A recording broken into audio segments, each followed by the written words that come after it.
నిన్న మీరు ఎవరన్నా వింటే నేనేమన్నా ఎవరన్నా నన్ను వచ్చి చిరంజీవి గారు ఇట్లా అన్నారంటే శుభం మంచిది అన్నా. నేనేమన్నా శుభం మంచిది.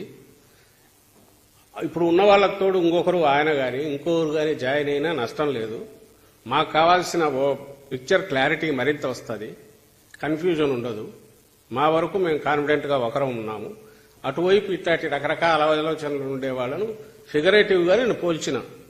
దుష్ట ఆలోచనలు ఉండే వాళ్లతో వీళ్ళందరూ చేరుతున్నారు కాబట్టి చంద్రబాబు నాయుడు లాంటి వాడితో ఎందుకు ఆయన దుష్ట ఆలోచనలు, ఆయనకున్న కుట్ర బుద్ధి లేదా ఆయన గత చరిత్ర వీటి గురించి నేను పోతే అది గంటలు గంటలు పోతుంది, దానికి పోవట్లేదు, అది అందరికీ తెలుసు.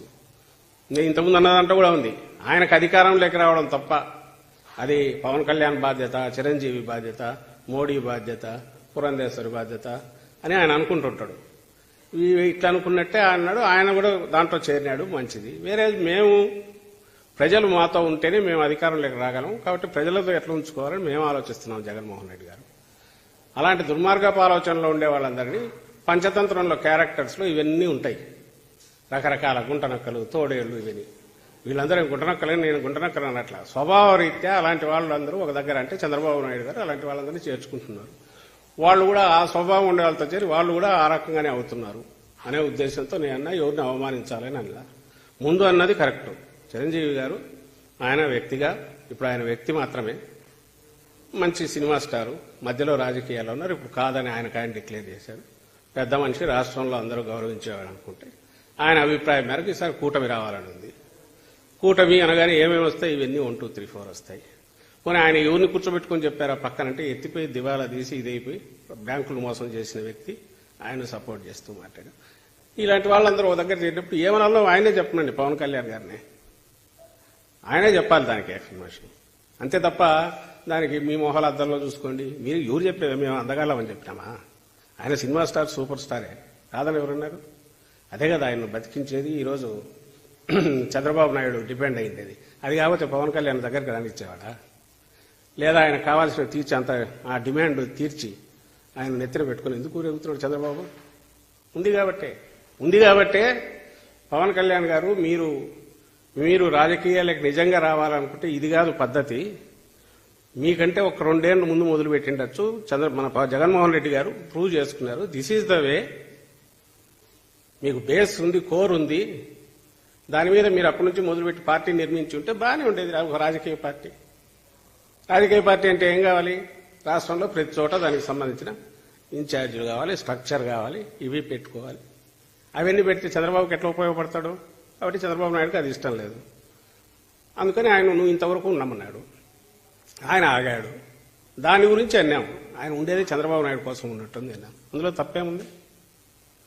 సో ఇందులో ఎవరిని అవమానించడానికల్లా మన వ్యవహార శైలిని బట్టే అవతల వాళ్ళు ఎవరైనా కామెంట్స్ చేస్తారు. మేము 4 జీరుతాం, డొక్క జీరుతామని మేమేమనట్లేదే. ఆయన మాటలను బట్టో వాటి మీద మా జరిగిన దీని గురించి రిపోర్టర్లు అడిగితే అన్న మా అంతటా మేము కూడా అనలేదు. మీరు అడిగితే చెప్పిన దానికి రిప్లై అది. దాని గురించి ఆయన రకరకాలుగా మాట్లాడుకుంటే ఆయన స్థాయి తగ్గించుకుంటున్నాడు. అంతకుమించి ఏముంది దాంట్లో? పాపం సజ్జల రామకృష్ణారెడ్డి గారు చాలా బాధపడిపోతా ఉన్నారు. మెగాస్టార్ చిరంజీవి గారు కూడా ఒకటే మాట, పంచకల రమేష్ బాబు ఆయన పార్టీ పెట్టినప్పుడు ఆయన అభ్యర్థి గెలిచాడు. ఆయనకి మన రమేష్ గారు ఎంపీగా పోటీ చేస్తున్నారు. ఆయన వాళ్ళిద్దరూ వచ్చి నాకు మీ ఆశీస్సులు కావాలి అంటే ఆయన ఈ రోజు దా నాకు కూర్చోబెట్టి నాకు 5 కోట్లు ఇచ్చారు. నువ్వు ఇంత కష్టపడుతున్నావు, కౌలు రైతుల కోసం, రైతాంగం కోసం కష్టపడుతున్నావు, నేను నీకు 5 కోట్లు ఇస్తున్నాను జనసేన పార్టీకి అని చెప్పారు. అలాంటిది పంచకల్ల రమేష్ గారికి, అనకాపల్లి ఎంపీగా పోటీ చేస్తున్న సీఎం రమేష్ గారికి ఆయన ఫోటోలు ఇస్తే మనకి ప్రభుత్వ సలహాదారు సజ్జల రామకృష్ణారెడ్డికి చాలా బాధపడిపోతున్నారు. ఇంతమంది కలిసి వచ్చిన ఏమో నక్కలు, తోడేళ్ళు, ఇంకా రకరకాల మాట్లాడారని. సజ్జల రామకృష్ణారెడ్డి గారు ఒకటే చెప్తున్నారు, సింహాలు సింగిల్గా వస్తాయని మీరు ఎక్కువ మాట్లాడుతున్నారు. సజ్జల రామకృష్ణారెడ్డి గారు, మనం ఉంటుంది జంతు ప్రపంచంలో కాదండి, మానవ ప్రపంచంలో ఉన్నాం. సరదాగా నేను అత్తారింటికి దారే సినిమాలు నేను అంట, సింహం గడ్డం గీసుకొని నేను గీసుకుంటాను, అది సరదాగా అంటాం. ఏదో మీ చేత చప్పట్లు కొట్టించడానికి. దాన్ని నేనే సీరియస్గా తీసుకోను. అలాంటిది సజ్జల రామకృష్ణారెడ్డి గారు కళ్ళజోడు పెట్టుకుని హుందాగా సింహం సింగిల్గా వస్తుంది, ఒంటెలు తోడేళ్ళు హైనాలు ఇలాంటివన్నీ గుంపుగా వస్తాయని మాట్లాడుతూ ఉంటే, సజ్జల రామకృష్ణారెడ్డి గారు నువ్వు చిరంజీవి గారి జోలికి రాకాయ పెద్ద మనిషి, అసలు రావు, తప్పదు. ఎందుకంటే అతను పద్మవిభూషణ్ బిరుదాంకితుడు. రజనీకాంత్ గారు కూడా దాదాసాహెబ్ ఫాల్కే అవార్డు గ్రహీత. మీ నైజం ఏంటంటే ఎవ్వరు కూడా ఎవరిని మెచ్చుకోకూడదు.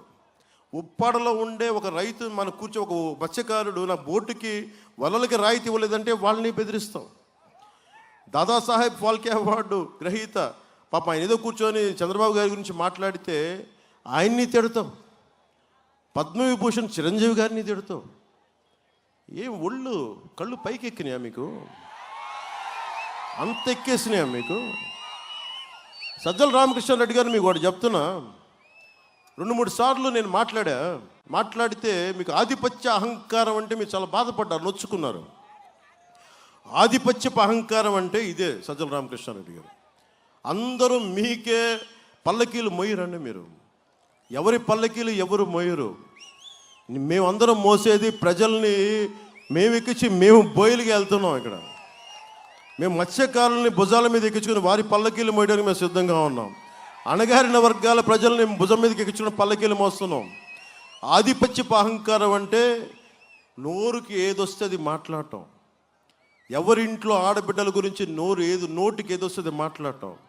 ఆధిపత్యపు అహంకారం చూపించుకు సజ్జల రామకృష్ణారెడ్డి గారు. నేను మీలాంటి గుండా విధంగా మాట్లాడేవాళ్ళు చాలామంది చూసి వచ్చాను. నేను చాలా తెగించి వచ్చాను రాజకీయాల్లోకి.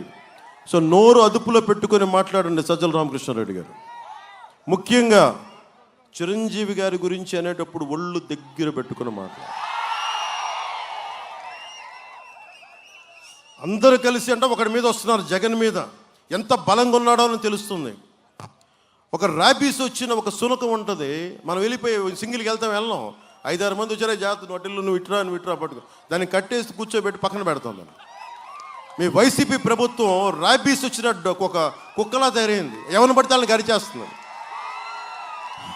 అందుకని మీరు ఏదైనా మాట్లాడితే మీరు మమ్మల్ని హైనాలు తోడేళ్ళు నక్కలు అన్నారు కాబట్టి మీరు ర్యాబీస్ వచ్చిన కుక్కలు మీరు.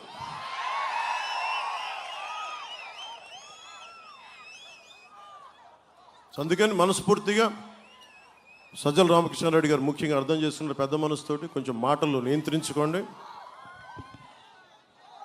అందరికీ ఒకటే మాట చెప్తున్న సోదరులందరికీ, నేను మీ వాడినబ్బా, నేను మీ మనిషిని, మీ ఇంట్లో వాడిని. మీకోసం ఒక గొడ్డులో పనిచేస్తాను. నేను విదేశాలకు వెళ్తే ఎంత బలం ఉంటుందో తెలుసు మీకు, ఎంత అభిమానం